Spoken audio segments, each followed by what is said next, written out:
Hello, Mouse backers. Thanks to one and all for helping out with this campaign. There are a load of ravens in the mail right now, so I hope you get yours soon. Our team at Mouse is first and foremost excited about putting small, beautiful books in your hand. But another aspect of mobility in the 21st century is using digital tools to get the most out of each book. In that spirit, the Mouse team runs a little podcast where we dissect each book and take it on from different angles. One element of that podcast is an interview we do with a scholar who specializes in the specific author we're featuring. For this update, we'll release the interview that the Mouse team did with Dr. Stephen Rachman. Dr. Rachman is the director of the American Studies program and the co-director of the Digital Humanities and Literary Cognition Laboratory at Michigan State University. He is the co-editor of The American Face of Edgar Allan Poe, published by Johns Hopkins University Press. He has written numerous articles on Poe, literature, medicine, cities, popular culture, and an award-winning web series on Sunday school books for the Library of Congress American Memory Project. He is the past president of the Poe Studies Association and currently completing a study of Poe entitled The Jingle Man, Edgar Allan Poe and the Problems of Culture. We hope you get something out of this discussion, and please help spread the word about Mouse so we can get as much energy into this campaign as possible. Thanks a lot, and here we go. Of all the people you could be studying, why is this somebody who resonates with you personally? Why Poe?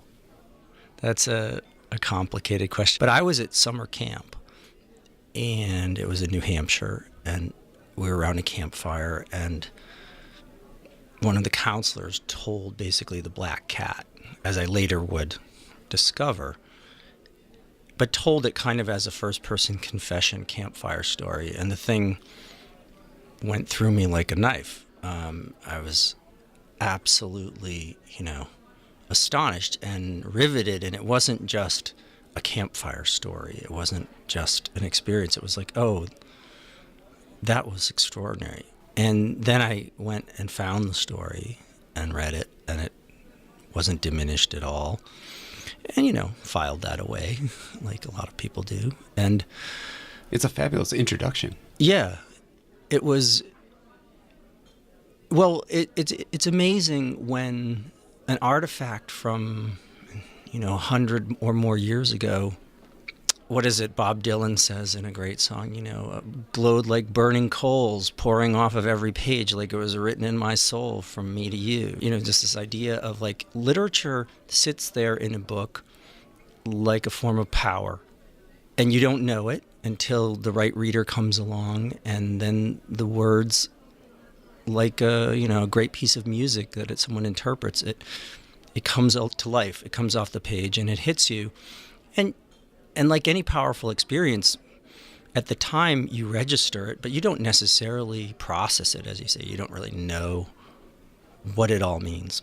So that sat there, and then I was in grad school, and I was in a class, and I'm 19th century Americanist. I knew I was interested in that. I grew up in Concord, Massachusetts, so I kind of come by it very honestly. But those are all the transcendentalists and Thoreau and people like that. And I read a Poe story, and I was just fascinated by a number of features of it. It was a proto-detective story. It was one of the stories he wrote right before he invented the form of detective fiction in The Murders in the Rue Morgue. And it had all kinds of interesting features in it. Part of it was plagiarized, but the story was completely original. Part of it was a kind of psychological condition of mystery. And I wanted to know, what did Poe know about the mind or the body? We had been influenced by Freud and Aristotle and all kinds of thinkers whose ideas of literature were really shaped around ideas of the body and the mind and how they interact. And so Aristotle has this idea of catharsis, great literature as a form of purgation. And then Freud, has a whole set of repressive hypotheses about psychology and the mind. Poe's kind of at the invention of psychology at that moment, and you can see it in his work, the imp of the perverse, these stories where he's saying, there's this thing called perversity that we need to, articulate. And he's really interested in these ideas. And so I started to write about it, and I wrote a paper and my advisor read it. And he said, you really have to meet this other guy, my friend Sean Rosenheim. And it's like you guys have the same mind, but you're separated. It's like a Poe story, and you don't know it. And we're doubles.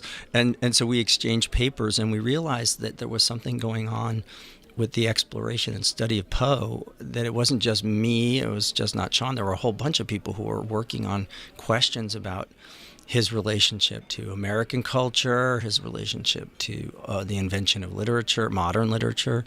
Let's take that as an opportunity to talk a little bit about his times. He's born in Boston in 1809, is orphaned early on and ends up living in Virginia with a wealthy family. He doesn't have easy relationships with his stepfather. 1849 is when he dies, so the first half of the 19th century. And this is a time we overlook in American history a lot because it's between the founding and the build-up to the Civil War. Mm-hmm. And America is basically an isolated population on the eastern seaboard. There's a lot of imagination about the world beyond whaling and seafaring in Europe and these other exotic cultures. And he kind of responded to that, right? He responded to everything. I mean, he is a working journalist. You know, this is really the rise of the modern world. It's the Jacksonian period, but the American economy really starts to get going. You get booms and busts. You have the first real war of expansion, where the Mexican War, which is really about grabbing Texas and territory in California, becomes possible there. The last things Poe writes are related to the gold rush. And so he's very aware of everything going on, in many ways keyed into the sort of the invention of modernity. He's working in print journalism in Philadelphia and New York, primarily also in Richmond, Virginia. And he is obsessed with newspapers. He's obsessed with magazines. He's obsessed with literature. And continually trying to create forms of literature that are new. You see that in his legacy. You know, he's kind of the master of tales of terror, but also person who invents the detective genre. You know, someone who's committed to rationalism and terror.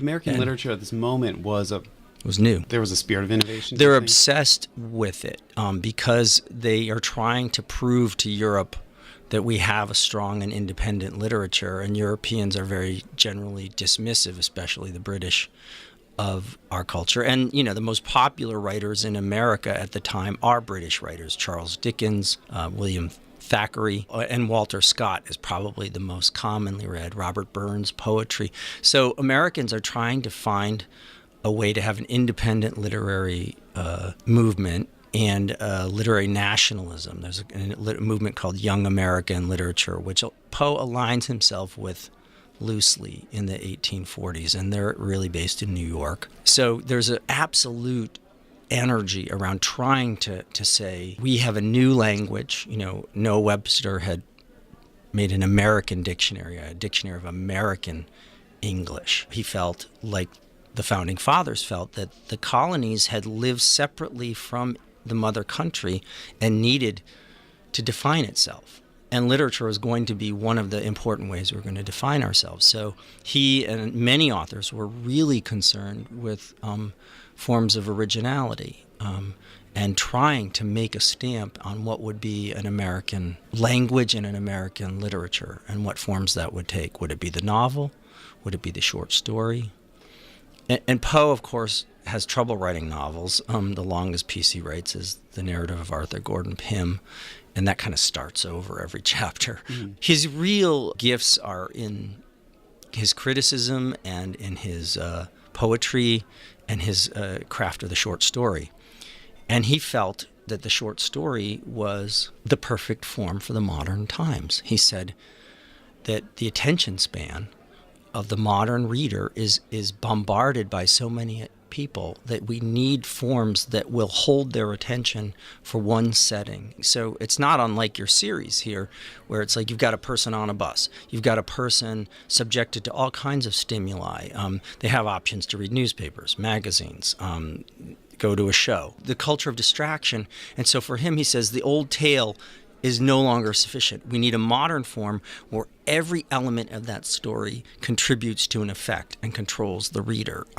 So Poe basically develops a modern theory of attention spans, and he thinks two things about it. One, that the modern short story is the ideal form for that, and he thinks that the magazine is the best unit. The monthly magazine is the best unit because he thinks that dailies are too... there's too much going on to get a real perspective on it. Quarterlies are too stodgy and slow. We need something that's right in the middle there that gives you enough perspective, but is still keeping up with the tenor of the times. So yeah, as a writer, he's probably our greatest writer who was truly poor.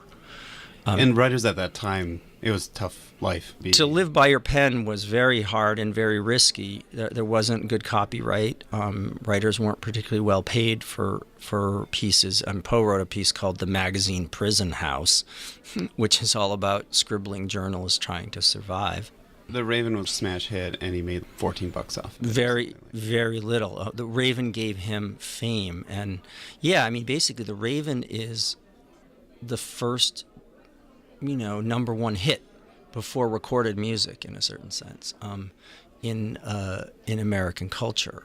You don't have a recording industry, but you have a print industry, and the poem is reprinted everywhere, from city to city, from magazine to magazine, and he doesn't get much in return for that, but he gets fame, and he gets this sense of overnight sensation. Just to kind of riff off what you were just saying about it being a number one hit.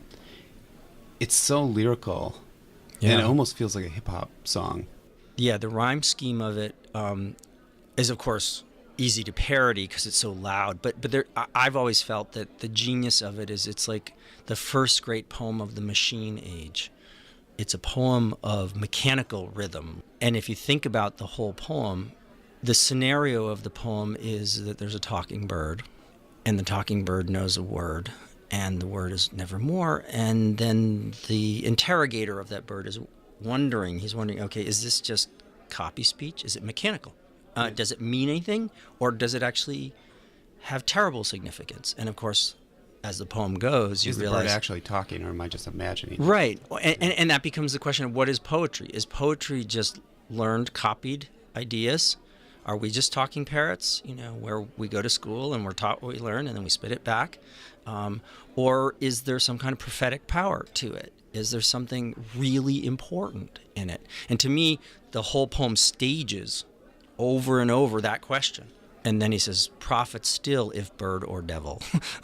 And ultimately he's like, well, whether one of those positions is right or wrong, that is the modern dilemma. Do we believe? Do we not believe? Is education valuable? Or is it just something that we do in a repeated pattern? Is it like a machine? Do machines know or think and feel? I mean, you can see in it, it's not really science fiction, but you see all of the themes of science fiction there. What is human? What is machine? What is poetry? So to me, the rhythm of it is like the rhythm of the machine, and hip-hop is one of the great modern expressions where the human and the machine are interacting, whether it's scratching or dubbing or sampling or using a kind of insistent over-process beats and then samples of beats. Like you have levels of mechanization and digitization creating, a chorus of this kind of thing. And I think the poem has this creepy echo chamber in it as well. In a sense, it's not just written, it also has a level of production. It has to be, yeah, and it's a great recitation piece. I mean, many people have recited it. Whether it's James Earl Jones on The Simpsons, Charles Peirce, the great philosopher, American philosopher of the 19th century, pragmatist. And at the time, Poe himself would. Poe famously would recite the poem, always had to be called upon to recite it. He was often referred to as the Raven. And recitation was the dominant mode of that day. And of course, without recordings, this is where something lives. There's something about that poem, too, that about the time it was written, and this is second nature now to you, but to our listeners who are maybe unfamiliar with Poe's biography, loss was a tremendous recurring theme in his life. Oh, sure. Could you talk a little bit about that and the time The Raven was written? So The Raven is written in New York City on the Upper West Side in the winter of 1844. Famously, his wife, Virginia, he married his first cousin, and she's dying of tuberculosis. And it'll take her a year from the publication of The Raven to die, actually, but she's sick with it. So they are in New York, and he knows she has this condition. But there are other women in his life that he's already lost. His mother in childhood, he has a picture of her. His adopted mother, when she dies, he goes to her grave. They all died of tuberculosis.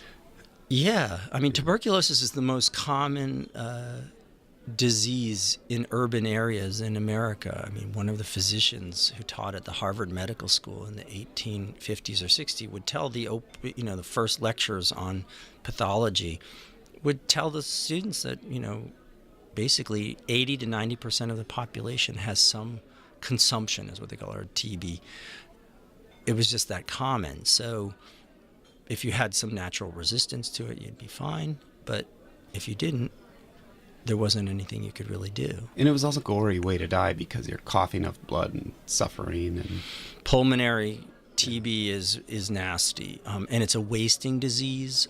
But there's a weird thing. You have the blood, and then you have the kind of spirituality about it. Like people's faces get waxy, yet their cheeks get pink, and they often would describe them as sort of like you could start to see the soul underneath the skin as the body's sort of deteriorating. So you have this bloody aspect to it, and I've always felt that Poe's The Mask of the Red Death had a little bit of that in it. And then you have this spiritual kind of element to it.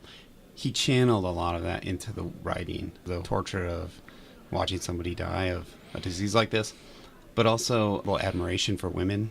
Yeah, there's this kind of admiration and degradation of women that goes on in his stories. And in his life, yeah, I mean, often the biographies talk about his life as a search for a mother or stability through women. When he married Virginia Clem, he got her mother, so as a mother-in-law. And Muddy Clem, as she was known, was really a kind of mother figure that he was always kind of looking for. He found stability in his life from the women in his life, and then when he lost her, he really went off the rails. When he lost his wife. Yeah, when he lost Virginia in 1846-7, his decline is noticeable. He burns bridges, social bridges. He makes rash proposals. He's looking for someone to stabilize his life. So he had an extremely chaotic life, but even within that context, he managed to produce work of an incredible range and quality. He's an extremely hardworking journalist. The idea of Poe, the mad Poe, or Poe, the drunk Poe, and he was an alcoholic, but his working life was absolutely rigorous. You can see his manuscripts. They're beautiful. They're letter perfect. There's this kind of meticulousness to his writing. Sure, he makes mistakes in things. He goes fast. His journalism was often caustic, attacking. He felt that attacking was the way that you got readership to create controversies, and he certainly created plenty of them. But when you look at his actual life as a writer, he's very deliberate and focused, and there is really nothing random or haphazard about his writing life. What was he going for in the mind of the reader? What buttons was he trying to push, do you think? Well, buttons trying to push is a good metaphor for Poe, at least when he theorizes about what writing is about. He's looking for almost a kind of absolute control over the reader. So the way he describes it, how he wrote The Raven in the philosophy of composition, and critics, I have to say this before I talk about it, have often felt like, is he serious? Is he trying to put you on? Because Poe liked hoaxes, and he liked to have an impact on He wasn't above exploitation. Absolutely not. He's absolutely interested in exploitation. That's what makes him American. I mean, he's a working journalist trying to get attention for himself and trying to get a bang out of, the newspapers or a story. He said that The Raven was written, calculated to run. And he felt, so was the gold bug, he said, and the bird beats the bug, hands down. And he always felt that he was a calculating artist. And in America, you would have to be a calculating artist, that you're trying to make a success. So he's really thinking very much about that, and he felt that calculation was precisely how one attempted to manipulate or push the buttons of a reader. And so everything that he puts in his stories, he claims, has this kind of calculated quality. It's calculated to frighten. It's calculated to unsettle. It's calculated to create the image of mournful and never-ending remembrance, as he would describe the Raven. A story like Ligeia, which you have in here, where you have a set of uncanny effects, and the Lady Ligeia, there's a dark version, and then there's the Lady Rowena, who's the light version, and they have the light and the dark combined in these sort of patterns, and these are supposed to sort of register in the mind of the reader. And he felt very self-consciously that he was going to work that way. When he invented sort of Dupin, Monsieur Dupin, and the Murders in the Rue Morgue, and the idea of the detective story, a young person wrote to him about it, and he said, well, the stories are cleverer than they appear. There's more air of method than method about them. And it's not actually that great a literary feat to create a story to unravel, which was made for the purposes of unraveling.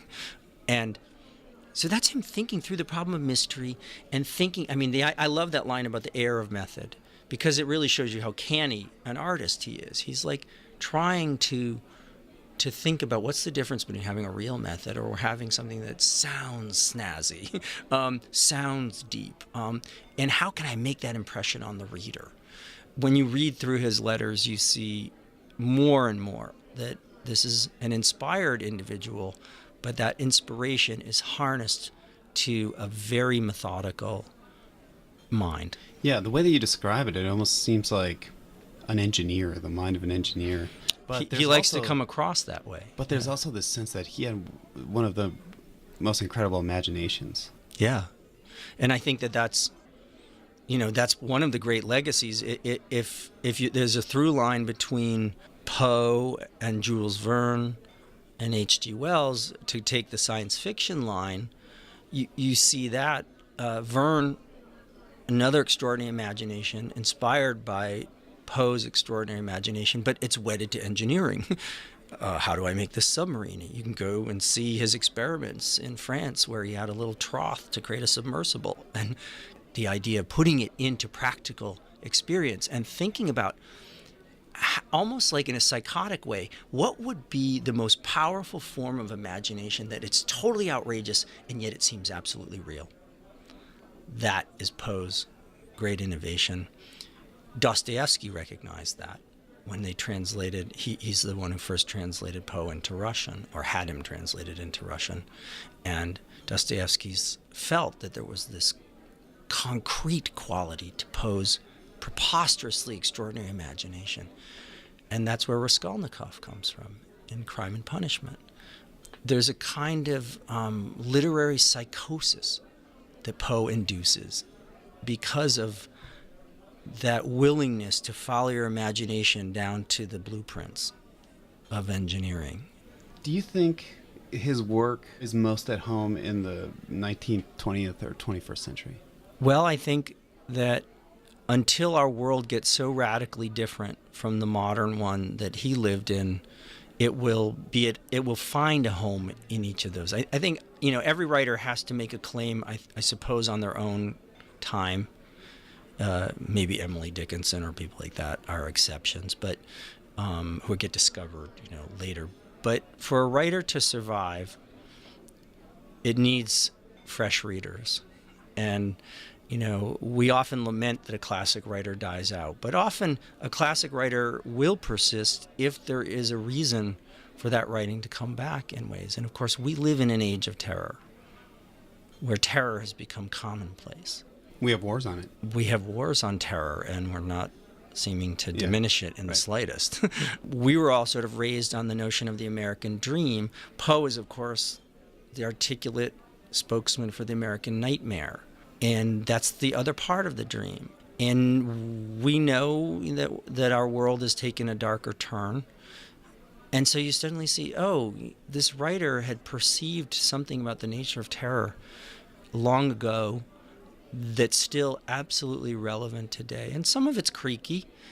Some of it doesn't always hold up. The references can be very obscure in Poe. I know lots of students, when I teach it, they love the idea of Poe, but then they get to the language, they're like, oh, it's not so easy to read this. And so sometimes you have to get through the layer of it. But I think he will continue to find a home here for us. I mean, there's no question in my mind that probably the middle of the 20th century was his kind of moment of peak, where people are making films out of his stories, and Ray Bradbury is transforming him into Martian Chronicles. Mm-hmm. And you have this sense of science fiction and the promise of science fiction exploding right at that moment, and Poe is right there. The explosion of detective fiction that happens in the 20th century, and there's the founding figure of it. The explosion of horror as not just some cheap genre, but something that has something to say to all generations, happening right there. To me, I suppose if we're measuring the magnitude of it, that's got to be kind of a huge tidal influence.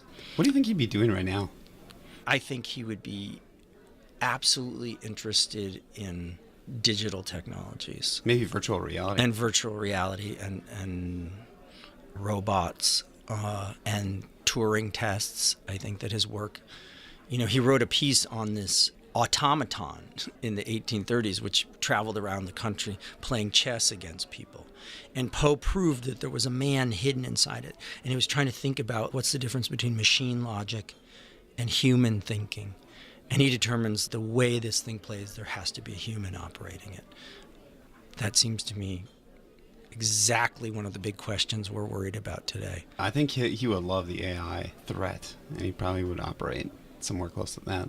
I think absolutely the promise of AI would be something, I'll bet he would be very critical of it, and then he would write something about it. How has your approach to teaching Poe changed over time? Well, that's a really tough question. I'm constantly trying to think about which stories to teach. One of the things I think that's been so interesting in the last, say, 20 years, maybe a little bit longer, is questions about race and Poe that come up, because he is a person of his time, and there is a kind of racism running through his work. And so there's really cool work that people have been doing about the power of his work and race, and the power of fear and terror in relation to that. And that's an area that I hadn't thought about when I started this kind of thing. And so I've been thinking about that. And there's a great adaptation of Poe's novel Pym by Matt Johnson that students seem to like. I think that teaching the arcs the way that we've been talking about is something that I've really worked on for a long time. That is, rather than just thinking about, let's read this story and think about 19th century culture. And I want to do that. I want to extend the line out and think about it in terms of adaptation. Think about how a work of literature moves through time and how different readers take it up and transform it. Living work is always being transformed. I forget who talks about it. Maybe it's Kevin Kelly, but this theory about the adjacent possible and how where good ideas come from and stuff, and that somebody creates a work, and because that work exists now, new things are possible. Absolutely. When in 1846, when Baudelaire and the Parisians discover Poe, and Poe really enters French literature and European literature, that was how they felt. They said, who is this Edgar Poe who seems to be aware and know everything? And of course, Baudelaire is like, he thought the things that I thought. There's a sense of him being very prescient, and that prescience leading to new forms. And as you said, a work of literature creates possibilities. just as you know, it's like you have an idea for a new publishing idea, and it's just an idea. It's a cocktail napkin, whatever. And then suddenly the books are there, and the physical fact of them creates a set of possibilities. And you also are astonished by the fact that an idea was transformed into a physical reality, and then back into ideas, and back to some other form. And we see that constantly with great authors. You see it, the possibilities of Shakespeare, the possibilities of Toni Morrison, the way that people immediately see the possibility of taking something and transforming it, and then you live with the reality of the resistances that those ideas engender, but that becomes how we move forward. I think there are also more cliched possibilities. He's become something of an avatar for Halloween, and there's sort of like this idea you trot out him with Count Dracula and other literary figures, Frankenstein, that are associated with horror, and that's just part of the way the culture exploits them. Yeah. One last question. What's a question about Poe you'd love to know the answer to?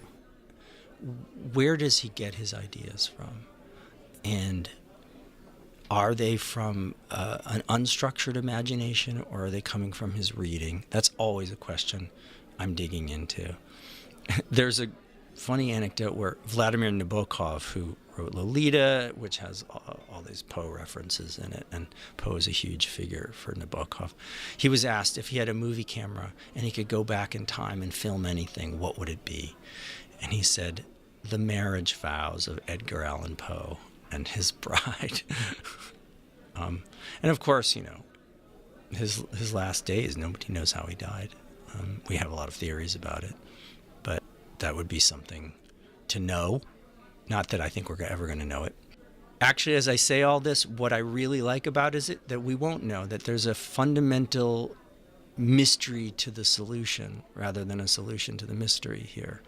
And that great writers, if they're worth reading and rereading, it's because there's something in their art that's fundamentally powerful and mysterious, and you won't solve it. And I want to live in that mystery, because that would be the place where you're most alive.